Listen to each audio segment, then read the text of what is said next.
And now, more Pro Wrestling Weekly with your host, Fearon. Sit down, shut up, and listen up. Welcome back to Pro Wrestling Weekly here on 1490 WBCB and online at WBCB1490.com. Fearon here with you, talking all kinds of stuff wrestling. We'll get into TNA in a little bit, and speaking of Bully Ray, we'll hear a little bit more from him. Also, wanted to get your thoughts. TNA, they're always trying to be innovative, and sometimes it's them being too innovative for their own good. During the X Division Triple Threat match this past Thursday, they debuted the Ref Cam. I don't know if you saw this or not, but the referee came out. It literally looked like a beret on his head. Like one of those French beret type deals. And the beret had a camera lens in the front of it. And occasionally during the match, they would go to basically the view from the ref's forehead, for lack of a better term. Now, I would think that'd be a little bit. I would think that'd be a little bit shaky. Are the refs pretty sturdy in their stance? Well, I guess it depends on where they're at. I mean, a couple of the clips that they had gone to were where the ref was stationary. So, like when the referee's asking a particular wrestler if he's going to submit, for example, there's not a whole lot of movement there. But it's not like they're going to the cam right in the midst of doing the 3 count where his head's constantly going up and down, and it's going to create motion sickness for the viewers at home. Yeah, they got the producers doing their thing. I'm sure, they ran some test runs through it to say, okay, here's a good time to go to the ref cam, here's a good time not to, here's when it's best to avoid it, that sort of deal. But I don't know. I think it's just another one of those gimmicky things. Like, how does this benefit them? Yeah. I mean, you don't see referee cams in, let's say, the NFL. You don't see ump cams. Ump cams in Major League Baseball. Although, who knows? Maybe TNA's trying to be trendy, and next thing you know, Fox or somebody like that's going to roll out, and next thing you know, you've got a ref cam or an ump cam or something like that. The interesting thing would be the audio that those cameras would pick up. Like, for instance, I'm thinking... Oh, they would have to heavily edit some of that stuff. In baseball, to hear what the players say when they're arguing a ball or strike call, and I'm sure in wrestling, some of the same, it's a different take. I don't know if it's strictly a video camera or if it also picks up audio. That's the other question. That is, yeah. I mean, there's a camera there, but is there a microphone in the beret as well? Right. I mean, we only saw it for flashes and glimpses and bits and pieces. So, I don't know. I mean, it almost seems like TNA's, they're trying to do something different for the sake of being different, and it almost seems like the ref cam is, Hogan won't let us have our 6-sided ring, so we're going to do this instead. Kind of in a pout with their arms folded. That sort of, like, all right, he won't let us have this creative different thing. We're going to do this instead. And Hogan probably somehow signed off on it for who knows what reason. I don't know. That was just something that jumped out at me from Impact that made me go, huh? That and the recap videos of the recap videos of the recap videos. It seemed like, it seems like they're spinning their wheels, and I think the way that I put that, they're spending so much time looking at the past, it seems like they're not developing the future in any way, shape, or form. Although, I mean, they had a couple of number 1 contender matches. Mickie James beating Miss Tessmacher to become number 1 contender to the Knockouts title.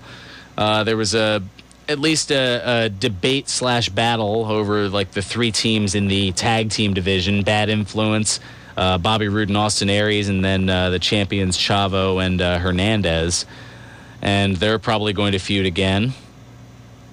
Who's the number 1 contender? I guess that's yet to be determined, but Slammiversary isn't until June 2nd, so there's still ample amounts of time to figure that out, as well as the rest of the card in general. It almost seems like they have too much time to develop things that they don't know what to do from week to week. I don't know. That's just my thoughts on it. Let's take a look at some news and notes that have gone on over the week. I mentioned the Fandango frenzy that's gone on over the course of the last couple of weeks. And, I mentioned, I think at one point the song peaking at least at one given instant, it's at number 2. But for the week, last week, the Fandango theme, Cha-Cha-La-La, as you hear in the background here, finished the week at number 44 on the UK top singles charts. The WWE release, of course, composed by Jim Johnston, who's thrown all different kinds of things out there. And I don't know, I think in spite of all this, it seems like they're unintentionally or maybe intentionally trying to squash Fandango's popularity. Speaking of soccer, earlier we were talking about it, the Everton Football Club, which, yes, is soccer for you non-worldly types, they got into a Twitter war with Fandango after announcing that they would not honor the fans' request to play the Fandango theme during its football match against Queen's Park Rangers last Saturday. So the fans wanted to hear this theme, and Everton was like, nope, we're good. We don't feel like playing it. But Everton eventually folded to the pressure and played Fandango's theme prior to the match, like during the pregame warm-ups or something like that. So the fans ended up getting what they wanted. And yeah, I don't know. It's like Vince is embarrassed by this, and as I've said earlier, it's like he wants to kill it because it's not necessarily what he wanted. It's odd thinking, but it's not the first time that we've gotten odd thinking from Vince McMahon. I could go over a few examples, but that would take up the rest of the show, most of the Trenton Thunder game, and probably some of Starship Matt's sports talk going into 4:30. And I really don't feel like talking that long. But I'll just go with a couple of the most egregious ones. I mean, this is the same person who thought that it would be entertaining for Trish Stratus. Actually, you know what? I'm not even going to use the Trish Stratus example. That's a little too much. Yeah, a little too racy for this time slot. We'll leave it at that. I'll share that with Starship Matt during the next commercial break, and I'm sure he'll frantically and feverishly be looking for it on the internet. Okay, that's not right. I'm making you out to be a perv or something, and that's not cool. I don't know. This isn't fair for me. I don't know. You don't know what exactly. I don't know the right reaction. I'm toying with you in kind of a fun way. I love it. And it just again having fun, ribbing. It's. I have to explain what ribbing is too. All right, we'll save that for another. All right, other news and notes here. WWE releasing a photo on Twitter of Triple H undergoing an MRI exam. The tweet reads, possible reason Triple H was late for Raw, ruling out a scaphoid fracture. Now, I'm no doctor, nor do I play one on TV or radio for that matter, but a scaphoid is one of the carpal bones. In simple terms, they're ruling out a broken wrist. I was just going to say, it doesn't sound pretty good. Well, yeah, I mean, Triple H did work the SmackDown Dark main event this past Tuesday wearing a black cast on his wrist, so they're at least trying to protect it. I mean, if it is fractured, it can take anywhere between 6 and 12 weeks to heal, and, I mean, he would have injured it most likely at WrestleMania, and there's another match coming up 4 weeks from now, so they're crossing their fingers and hoping that it isn't broken. Also, from wrestler to bodybuilder. No, we're not bringing back the World Bodybuilding Federation. Thank goodness. Former WWE and TNA wrestler Sean Diavari. He finished in 4th place in the Gopher State Classic bodybuilding competition that was held in Minnesota during WrestleMania 29 weekend. By finishing in the top 5, Diavari is now eligible to compete at the National NPC bodybuilding event. And I had no clue what NPC stood for, so I looked it up. NPC stands for National Physique Committee. So, you know, this isn't you know, people injecting needles wherever they can necessarily inject them. In a few places they can't. No, this is natural bodybuilding. And to take a line from the late Gorilla Monsoon, Diavari, he's definitely put together, as Gorilla Monsoon would say. Also looking at other medical things, Christian, medically cleared. Former WWE World Heavyweight Champion Christian has received medical clearance to return to the ring. He's been out of action since last summer with a shoulder injury. All right, we'll get to a little bit more news and notes coming up in a sec, but first a quick look at the Extreme Rules lineup. We said not officially announced, but it looks like they're leaning toward Triple H and Brock Lesnar in a steel cage. Of course, Heyman coming out and issuing the challenge to Triple H this past Monday on Raw. We'll see if Triple H responds perhaps as early as this Monday when Raw is in London. And a match that is officially set The World Heavyweight Championship will be defended in a triple threat match. Dolph Ziggler defending his newly won title that he cashed in the Money in the Bank contract the night after WrestleMania, and defending against Jack Swagger and Alberto Del Rio. So that should certainly be an interesting one. All right, let's go ahead and get this out of the way. Let's go ahead and bring it home. Let's bring up Ed the Showstopper. Ed, what's going on? Good afternoon. We got a movie screening tonight at the old ECW Arena. Yes. I was going to get into it a little bit later, but I guess now's a good time to bring it up. The premiere of the ECW documentary, the documentary release and world premiere of the new unauthorized story of Extreme Championship Wrestling entitled Barbed Wire City. And that film will premiere live at the old ECW Arena, as well as online on iPay-per-view. It's also got a DVD release, T-shirts, posters, all kinds of stuff.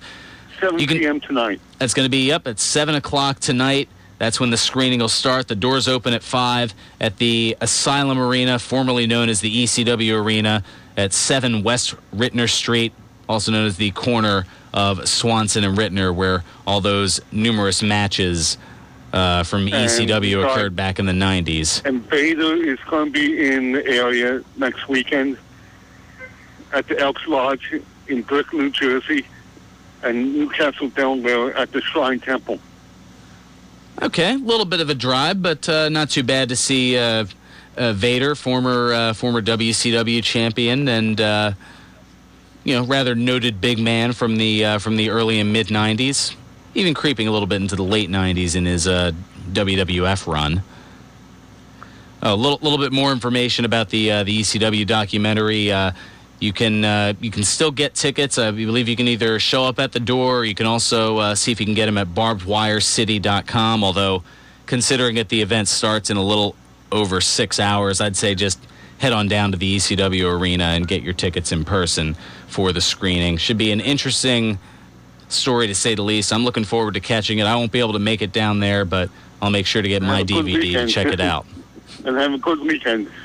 Oh, all right. Thank you so much, Ed. Certainly appreciate the look at the local and sometimes not so local scene. They don't call him Ed the Showstopper for nothing. All right. This is weird, having an extra 15 minutes. I'm like, all right, when do I break? I'm like, my whole format is completely it's thrown off, but in a good way. Yeah, usually it's Ed to out of here, now. Exactly, yeah. I guess that's a good time for us to... Actually, we'll take our second respite after talking a little bit about what's going on with TNA, and Bully Ray calling out a certain legend and Hall of Famer this past Thursday on Impact. Do you know who I am?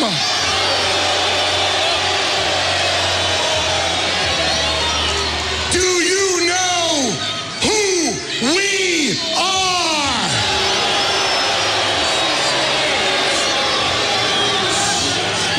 We are the Aces and Eights.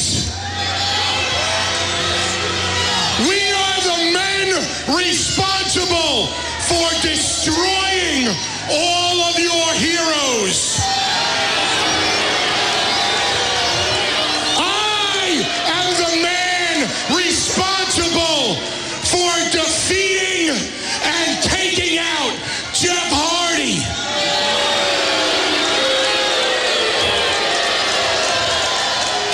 My brothers are the men responsible for taking out these 3 pieces of trash.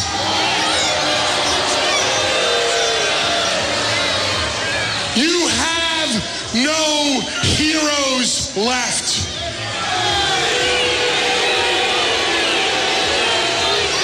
Look around. All of your heroes are now just victims. And there's one man you can blame this on. You can blame this on Hulk Hogan. Hulk